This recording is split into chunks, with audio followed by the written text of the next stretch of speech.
અરે કોનો ફોન છે? હલો. હા હા, બોલો બોલો. કેમ છે? હા એમ તો ક્યારે? હા તો હું સવારે બાને રેલવે સ્ટેશન લેવા જઈશ. ભલે ભલે, વેલા ને? હા કઈ વાંધો નહીં. અરે નૈના, બા આવે છે તો સવારે મારે રેલવે સ્ટેશન એમને લેવા જવું પડશે. બા આવે છે. મારે કોઈનું કામ નથી હો અહીંયા. કેમ?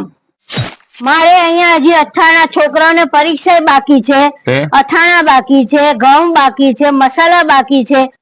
મારે અહીંયા પછી એનું કરવું કે તમારું કરવું કે બા બચારા આરામ કરવા આવે છે તો એમને લાવવા તો પડે ને. ના, મારે અહીં કઈ કામ નથી. તો શું કરું? તો ના પાડજો એને. અરે તારી બા ને હું કઈ રીતે ના પાડી શકું? લે તું પાડી દે. હે? મારી બા આવે છે તો ભલે ના આવે. એ તો અહીંયા આવશે તો બેસે વિચારી.